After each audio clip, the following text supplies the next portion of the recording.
Hey, thank you for joining us. We have a very special guest today, and you're going to want to stick with us and learn all about New Hope, which is a really fine institution, primarily based in South Dade, but with outreach programs all over. Please welcome Harris Kaplan. Thank you for joining us.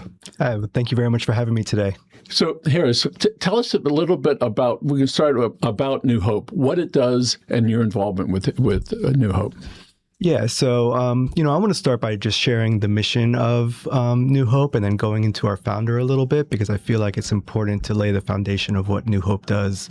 So New Hope's mission is to assist individuals with substance use and mental health disorders re-enter society using a faith and evidence-based approach to treatment. And so this organization was founded by Manuel Alvarez, whose story sort of reflects a life of perseverance and redemption. He is an individual who struggled with addiction throughout his life. He's been incarcerated. And when he, left his prisons and came back into society, he continued his education and behavioral treatment. He volunteered with Agape Family Ministries, and sort of realized that approach to treatment was best when there was an equal parts to faith and that the clinical side to that treatment. To addiction. And so he worked with Reverend Jose Hernandez to establish Agape's treatment program, and later went on to create New Hope in 1993, where he established these outpatient programs to assist individuals who have substance use disorders. And let me interrupt you for a second. I want to make sure that our viewers understand. This is a man that had substance abuse problems. He went to prison. Yes. He got out, and then he's created this service to the community.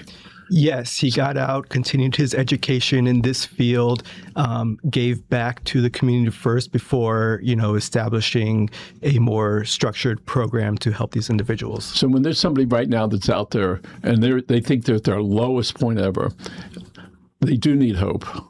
And that there's something at the end of this particular part of their lives, something that's improvement, is a perfect example of somebody not only who redeemed himself, but has brought that faith and that redemption to so many other people. Right. I mean, that hope is so important. And we at New Hope share this with our clients, the compassion and the dignity to never give up, because it is never too late to turn your life around and,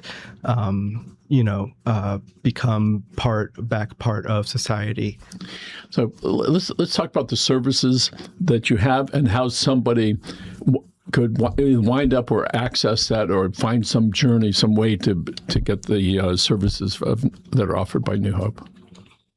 Yeah, so New Hope really does offer a continuum of care where it doesn't matter where you're from or where you are in life, whether you're homeless or indigent or just have substance use or mental health disorders. New Hope will work with you to provide you with the treatment to stabilize and live independently. And there are such programs like our residential inpatient treatment program that treats clients with substance use and mental health disorders. We also have an outpatient program. As they graduate from the inpatient program, they can continue on to receive outpatient services. And then we have such programs to identify these people who maybe need help through our specialized street outreach programs out throughout Miami-Dade County.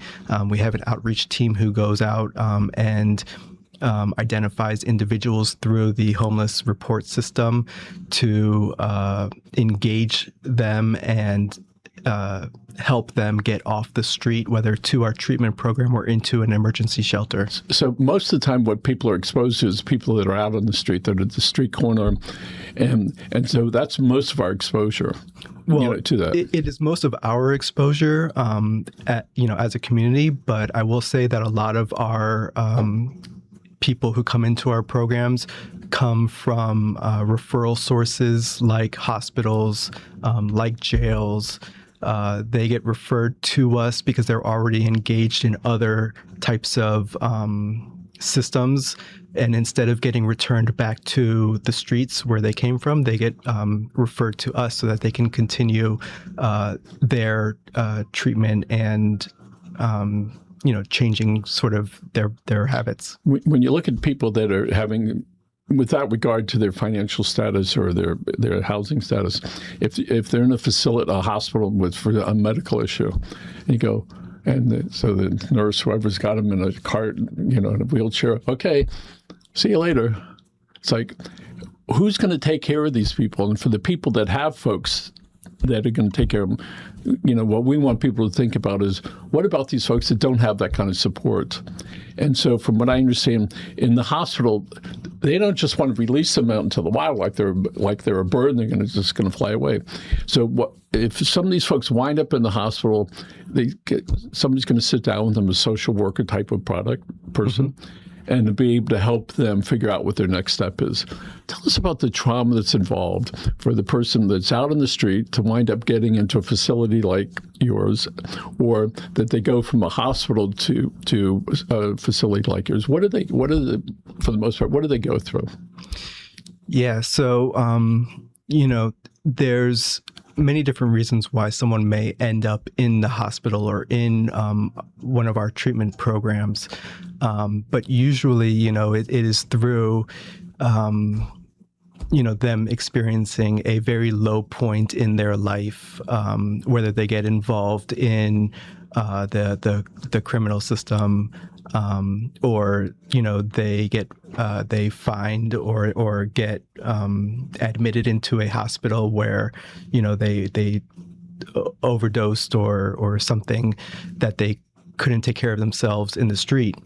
And so, instead of getting returned back to the environment that led to them getting in this kind of situation, they get referred to New Hope or another type of program that allows them to continue that sort of initial treatment or identification of what it is that got them into that situation in the first place, so that they don't end up back into that original environment that is, not ideal, we'll say. So often when we go to the street corners, we see people all sorts of ages and out there, and this heat that's out there, and they're out there for hours. You got to know they're dehydrated. They haven't eaten in a while. They seem to be unsheltered. Maybe they're not. Some people condemn me because I give them money. They're just going to go do this and this. I said, you cannot not argue that they're on the street corner. And I might have mentioned to you a while back, I was on Palmetto Expressway on 103rd Street as I was turning to go west. There was a man, a woman, and a 5-year-old baby.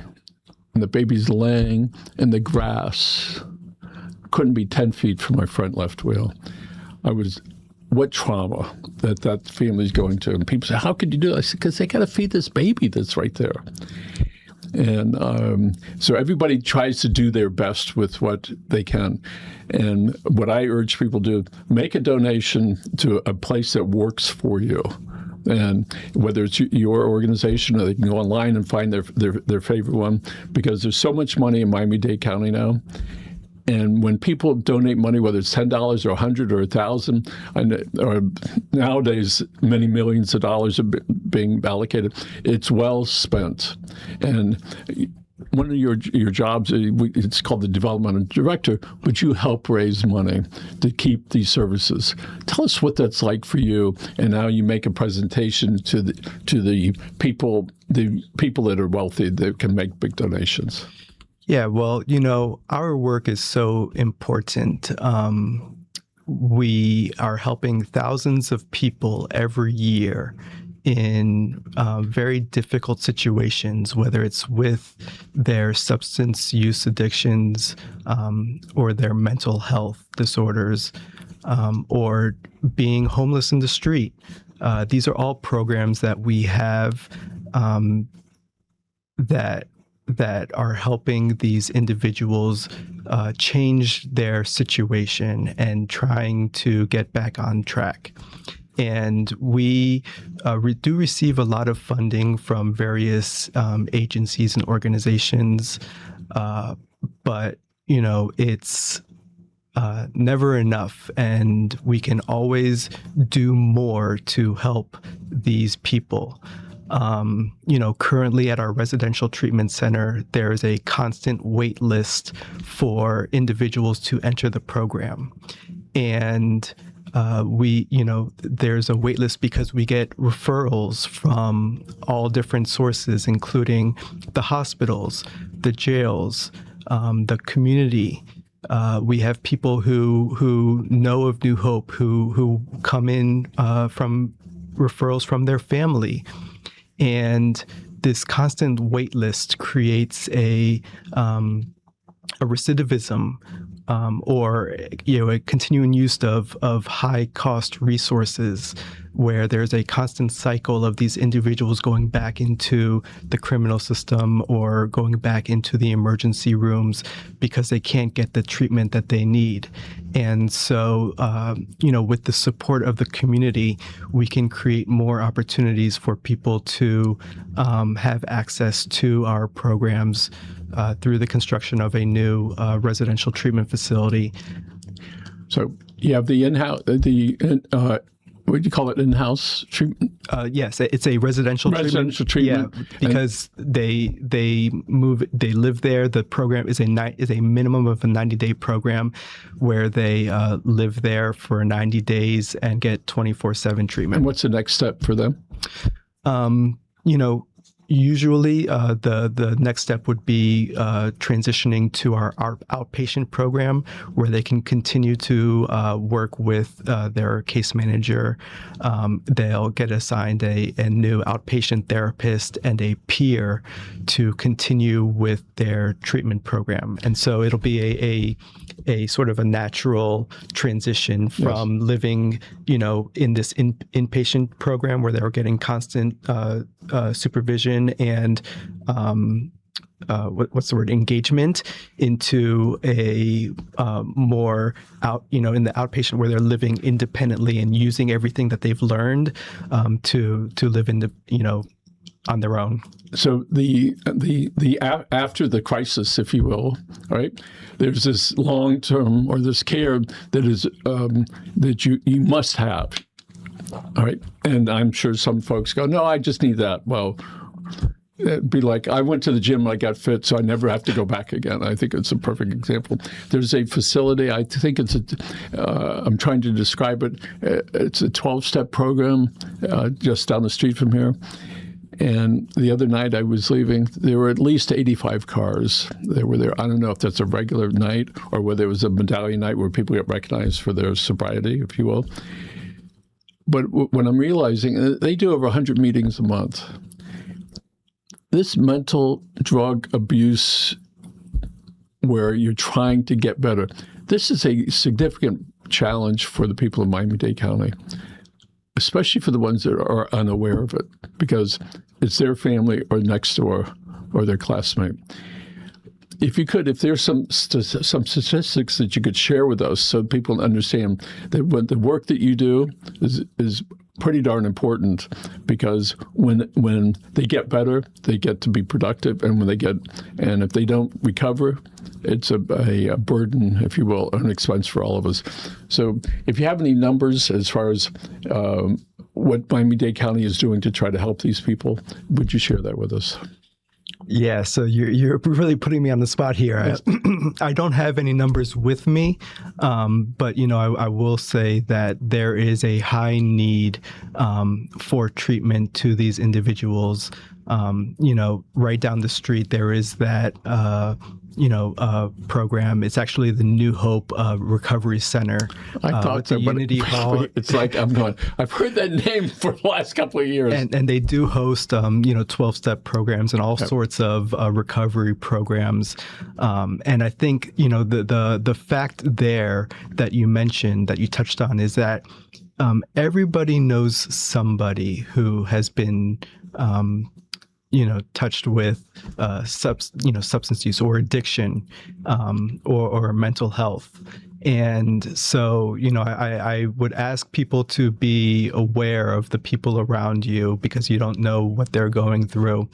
And that if you do need help, to reach out to an organization like New Hope or any other organization that can work with the individual to help them. I think we have their website. And if it's not up, it'll be up in just a moment. So I must share with you, when I was in school, I said, okay, I'm going to stop smoking pot. That's it. When I decided when I was on vacation, it was a few years ago. And I came back and I went right back in the same environment. And we had a table much like this. And we'd all sit around and smoke. I said, you know what? I'm going to tell them I got a cold. There was a group. That worked for about a week. Finally, they said, I guess you're not smoking. I said, no, I'm not. I'm done. That was so hard for me to do it, because it just wasn't the drugs. It was that whole relationship that's there. And so tell us about that process, what some of your clients go through to say, I can't hang out there anymore because that's where I became worse instead of better. What are some of the things that people would say to you about how to say goodbye, if you will? Yeah, well, it's like you said, it starts with a choice. It's the choice to change your environment, change your habits. And addiction is just that. It is a physiological habit that you have to change. So you have to rework, the wiring in your mind, in your body. And there we have a team of case managers and therapists and a strong support system of peers who works with the individual to change those habits and that environment.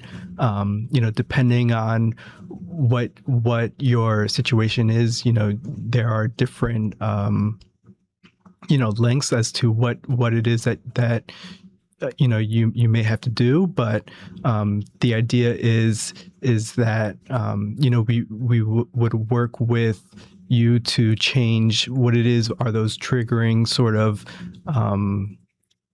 ideas that want you to go back to what it was that you were using before, or caused you to act out in those ways? If you were going to describe your, I know there's no average, but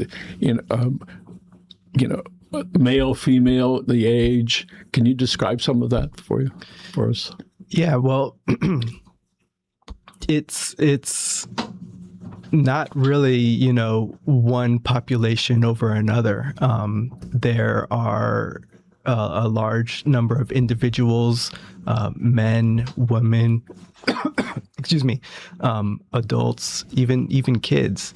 I will say at New Hope, our residential program is for adult men, but all of our other services, whether it's street outreach, our outpatient treatment program, our hospital bridge program, as we engage individuals in the hospitals before they get discharged and go back into society, we engage all individuals, adults, men and women. So we know that education for the kids is pretty darn important. And years ago, there was Nancy Reagan, a long time ago, just say no. There was a system throughout at least there are schools here, maybe it was throughout the country. And we realize how important that is. So when it's foisted upon them, they can make a decision which way to go. The clients that are in your facilities, whether it's outpatient or inpatient, tell us the type of drugs, if you know them by name, so people can understand what's out there. Yeah, I think it's all of the same sort of drugs that have been in the community for years and decades now. we have individuals who come in with alcohol addiction, use of marijuana, opioids. So it's pretty broad spectrum, and it's essentially what I'm hearing. What's available, that's what they want to do. So when you mentioned that when you find out some people are out on the street corner, you find out from a lot of ways, including when you have your outreach program. When the folks go out to talk to them, aren't they like really concerned? Like, if I go with these guys, where am I going? Do they? And I'm sure that has to happen. But how do you get those clients to say, or prospective clients to come in and get treatment? How is it they get comfortable enough to say, all right, I'm going to go look. I'm going to go down there. What is it that happens to where they begin to trust? Yeah, it's working with individuals, and as a fundraiser, I can relate a lot to that because every individual is different, and there's no sort of template as to how to engage someone to get them into treatment, but it's continuing to engage them, work with them, building that trust with the individual that what it is that we are offering, the help that they need, is something that they actually want. And then at the end of the day, they have to be the ones to make that choice and accept it.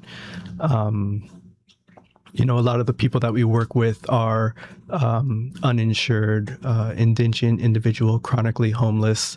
And so, they don't have a lot of,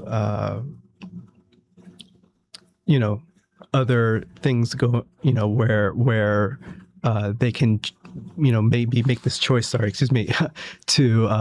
accept the help or not. So if I hear you right, if somebody is homeless and no shoes and no shirt and their only possession is that grocery cart and what's in it, they can still get help.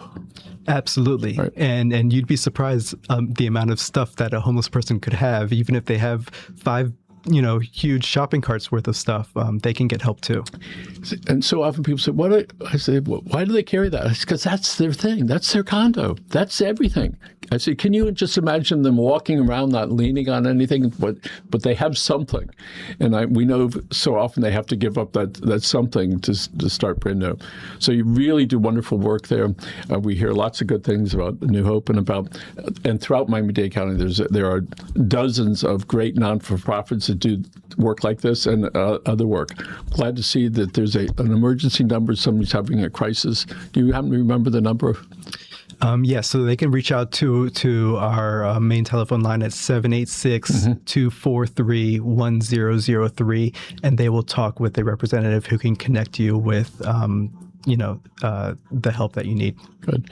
And so often, and appropriately so, do you when somebody's having an emotional crisis, like there was a woman not too long during COVID, she threw her baby into the canal. The baby had autism. Somebody saw the baby in the water, jumped in, saved the baby, gave it back to the mother. 2 blocks later, the mother did the same thing. So the baby died, and the mother, was obviously having a crisis. Yeah, that's very tough. Yeah, very tough. And so it's important for all of us to be, diligent for the people that about. Are they going through a crisis, and be able to get them to a place that can help.